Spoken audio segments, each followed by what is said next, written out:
Assalamualaikum warahmatullahi wabarakatuh. Berjumpa lagi di pertemuan keempat kali ini. Pada pertemuan sebelumnya kita membahas mengenai penyajian data dalam bentuk tabel distribusi frekuensi. Namun pada kesempatan kali ini kita akan membahas mengenai penyajian data dalam bentuk diagram dan grafik. Tujuan pembelajaran pada pertemuan keempat kali ini adalah agar siswa mampu menganalisis penyajian data dalam bentuk diagram atau grafik, serta siswa mampu menyelesaikan masalah yang berkaitan dengan penyajian data dalam bentuk diagram ataupun grafik. Dalam penyajian data, selain dalam bentuk tabel, yaitu tabel distribusi frekuensi, data juga dapat disajikan dalam bentuk diagram ataupun grafik. Beberapa diagram yang sering kita jumpai antara lain diagram batang, diagram garis, diagram lingkaran, histogram, dan poligon frekuensi. Hal tersebut akan kita bahas pada slide selanjutnya. Bentuk diagram dalam penyajian data, bentuk dan fungsinya berbeda sesuai dengan jenis diagramnya. Pada diagram batang, berbentuk batang namun dapat diposisikan secara vertikal ataupun horizontal. Diagram garis digunakan untuk menunjukkan perubahan sepanjang periode tertentu. Diagram lingkaran dilakukan pada data yang dinyatakan dalam bentuk derajat ataupun persen. Diagram batang daun digunakan untuk data yang memiliki pola yang ekstrim. Sedangkan histogram dan poligon frekuensi penyajian data apabila data dikelompokkan dalam sebaran frekuensi atau tabel distribusi frekuensi. Contoh soal diagram batang. Soal yang pertama diketahui mengenai jenis dan jumlah pelanggaran kedisiplinan di suatu SMK pada tahun 2017.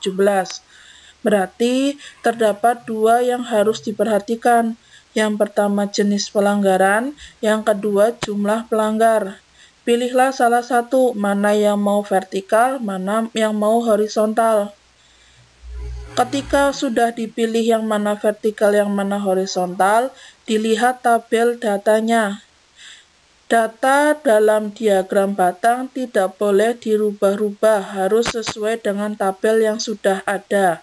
Misalnya, di situ jenis pelanggaran yang pertama kehadiran, jumlahnya 80, berarti dalam diagram batang ya harus 80, tidak boleh dirubah jadi 40, 21, ataupun 60. Soal yang kedua yaitu menunjukkan data keadaan guru suatu SMK menurut jenis kelamin dan tingkat pendidikannya. Jadi yang diperhatikan itu ada 3. Yang pertama jenis kelamin, yang kedua tingkat pendidikannya, dan yang ketiga adalah banyaknya data. Tinggal kalian pilih mau menggunakan yang tingkat pendidikan ataupun yang jenis kelamin. Dilihat pada tabel yang atas, yang kita gunakan adalah tingkat pendidikannya. Jadi tingkat pendidikannya ditulis D3, S1, S2. Tapi ingat, dalam tingkatan pendidikan ada laki-laki dan perempuan. Makanya setiap tingkatan mempunyai 2 batang yang menunjukkan jumlah laki-laki dan jumlah perempuan. Berbeda yang di bawahnya. Kalau yang di bawahnya yang saya pilih adalah jenis kelaminnya. Makanya ditulisnya laki-laki, perempuan. Tetapi pada setiap laki-laki dan setiap perempuan memiliki tingkatan pendidikan yang berbeda, ada D3, S1, dan S2. Maka di situ digambarkan 3 batang yang menunjukkan tingkat pendidikannya. Yang selanjutnya adalah contoh diagram garis. Pada soal menunjukkan data perkembangan hasil produksi PT Indeks yang terjual dari tahun 2013 sampai 2017. Yang A, buatlah diagram garisnya. Berarti ada 2 hal yang harus diperhatikan, yaitu tahun dan penjualan. Jika misalnya tahunnya 2015, berarti penjualannya harus 15.000 sesuai dengan tabel, tidak boleh dirubah. Dan setiap data silakan dicari titik penghubungnya. Ketika sudah ada titik penghubungnya di dalam diagram garis, masing-masing titik dihubungkan dengan garis, maka sudah menjadi diagram garis. Yang selanjutnya, yang B, yang ditanyakan adalah pertambahan produksi selama 3 tahun terakhir. Berarti dari 2015, 16, dan 2017. Karena pertambahan, berarti dari tahun yang pertama sampai tahun yang ketiga. Tahun yang pertama yaitu 2015, produksinya sebanyak 15.000. Tahun yang ketiga yaitu 2017, jumlah produksinya 30.000, maka pertambahan produksinya adalah 30.000 dikurangi 15.000. Jadi pertambahannya adalah 15.000 unit selama 3 tahun terakhir. Dan yang C, pertanyaan yang ketiga adalah persen kenaikan produksi dari 2016 sampai 2017. Berarti berapa persen kenaikannya? Tinggal dimasukkan ke rumus. Persen kenaikan sama dengan pertambahan produksi dibagi produksi tahun terakhir dikali 100%. Produksi tahun terakhir itu bagaimana? Dilihat dari soal. Karena kenaikannya 2016 sampai 2017, berarti produksi tahun terakhirnya pada tahun 2017. Pertambahannya bagaimana? Berarti tinggal produksi tahun 2017 dikurangi produksi tahun 2016. Berarti persen kenaikannya sama dengan 30.000 dikurangi 10.000 dibagi 30.000, hasilnya dikalikan 100%. Jadi persen kenaikan produksi dari 2016 sampai 2017 adalah 66,7%. Selanjutnya adalah diagram lingkaran. Pada soal, terdapat tabel yang menunjukkan data jumlah SMK di 5 kota. Buatlah diagram lingkaran dalam bentuk derajat. Untuk dalam bentuk derajat, berarti rumus yang digunakan adalah banyaknya data dibagi jumlah data keseluruhan dikalikan 360 derajat. Kenapa harus dikalikan 360 derajat? Karena satu lingkaran penuh dalam derajat itu sama dengan 360 derajat. Karena pada tabel terdapat 5 kota, maka masing-masing kota harus dibuat derajat sesuai data yang ada. Misalnya kota A, berarti kota A sama dengan banyaknya data A dibagi jumlah data keseluruhan dikali 360. Berarti sama saja 100 dibagi 800 dikali 360 derajat sama dengan 45 derajat. Silakan dihitung sampai dengan kota E.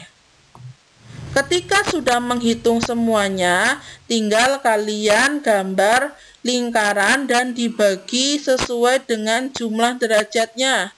Jika bingung, silakan menggunakan penggaris yang ada derajatnya. Atau yang kalian tahu yaitu penggaris busur. Selanjutnya adalah diagram lingkaran dalam bentuk persen. Sebetulnya sama saja dengan diagram lingkaran dalam bentuk derajat, namun perbedaannya adalah ketika dalam diagram lingkaran berbentuk derajat, banyaknya data dibagi jumlah data keseluruhan akan dikalikan dengan 360 derajat. Tetapi diagram lingkaran dalam bentuk persen, maka banyaknya data dibagi jumlah data seluruhnya dikalikannya dengan 100%. Satu lingkaran sama dengan 100%. Ketika kalian sudah menghitung berapa persen kotak A, B, C, D, E, maka tinggal kalian gambar dalam bentuk lingkaran sesuai hasil yang telah kalian cari. Selanjutnya, kita membahas mengenai soal diagram lingkaran dalam bentuk lain. Diketahui sebuah sekolah memiliki 1.260 siswa yang mengharuskan siswanya untuk mengikuti kegiatan ekskul yang digambarkan dalam diagram lingkaran dalam bentuk derajat. Dan yang kita cari adalah berapa jumlah siswa yang mengikuti kegiatan ekskul musik. Pertama, coba dilihat gambar diagram lingkarannya. Di situ terdapat 4 ekskul, bola, basket, silat, dan musik. Namun, dari keempat ekskul tersebut, hanya musik saja yang tidak mempunyai derajat. Maka daripada itu, kita harus mencari derajat ekskul musik terlebih dahulu dengan cara total derajat lingkaran dikurangi jumlah derajat ekskul yang sudah diketahui. Berarti jumlah ekskul yang sudah diketahui adalah bola ditambah basket ditambah silat. Sedangkan total derajatnya adalah 360 derajat. Maka derajat ekskul musik adalah 360 derajat dikurangi 310 derajat, yaitu 50 derajat. Setelah itu, kita harus mencari jumlah siswa ekskul musiknya, karena itu yang akan ditanyakan atau yang akan dicari. Untuk mencari jumlah siswa ekskul musik, kita masukkan ke rumus, yaitu derajat ekskul musik dibagi 360 derajat dikalikan total siswa. Maka 50 derajat dibagi 360 derajat dikalikan 1.260 siswa. Sehingga jumlah siswa yang mengikuti kegiatan ekskul musik adalah 175 siswa. Yang keempat adalah diagram batang daun. Perhatikan pada soal, terdapat data nilai tes matematika 25 siswa. Buatlah diagram batangnya. Maka, yang harus kalian lakukan adalah mengelompokkan data sesuai kesamaan angka depannya. Contohnya di sini ada kelompok 1, terdiri dari 44, 45, 47, 48, 49. Semuanya angka depannya adalah 4. Maka itu dijadikan satu kelompok. Misalnya lagi kelompok 4. Ada 71, 72, 74, 75, 77. Maka ini dijadikan satu kelompok karena depannya adalah angka 7.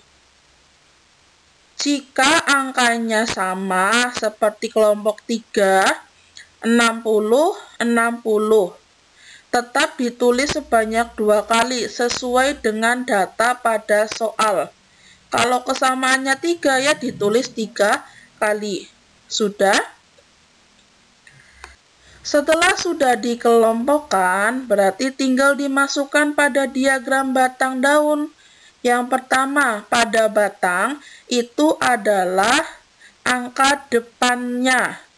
Misalnya kelompok 2, 53, 55, 56, 56, 58. Berarti angka depannya adalah berapa? 5.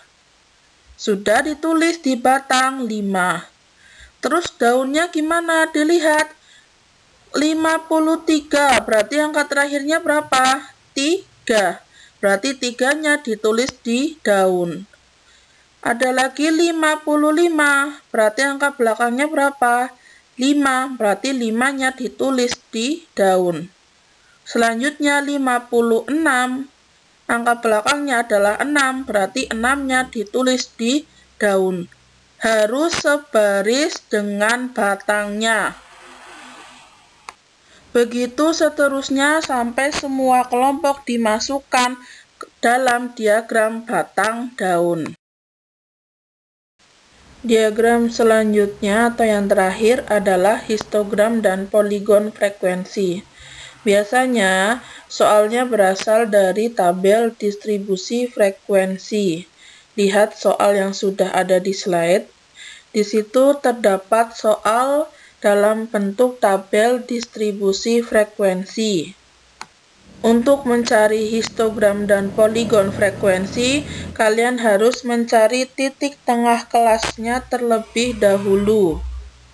Untuk mencari titik tengah kelas, berarti menggunakan batas kelas atas ditambah batas kelas bawah dibagi 2. Maka di situ sudah ada hasil titik tengah kelas dari tabel adalah 57, 62, sampai 92. Dapat dari mana? Coba dihitung. Yang pertama nilainya 55 sampai 59. Untuk mencari titik tengah berarti 59 ditambah 55 dibagi 2. Maka hasilnya akan 57. Begitu selanjutnya. Dari soal sebelumnya kita mendapatkan 2 diagram, yaitu histogram dan poligon frekuensi. Dalam histogram dan poligon frekuensi, bagian horizontal ditulis nilai tengahnya, dan bagian vertikal ditulis frekuensinya. Untuk diagram histogram, penggambarannya hampir sama dengan diagram batang. Sedangkan untuk poligon frekuensi, penggambarannya hampir sama dengan diagram garis. Setelah apa yang saya jelaskan minggu kemarin dan minggu ini, silakan kerjakan latihan soal berikut. Soal 1, 2, dan 3. Hasilnya silakan dicatat di buku, kemudian difotokan, dikirimkan ke nomor WA saya. Terima kasih bagi yang sudah mendengarkan penjelasan dari saya. Bila ada pertanyaan, silahkan bisa WhatsApp ke nomor saya atau bisa lewat email. Emailnya ratih.a23@gmail.com. Terima kasih, saya akhiri. Wassalamualaikum warahmatullahi wabarakatuh. Sampai berjumpa di minggu selanjutnya.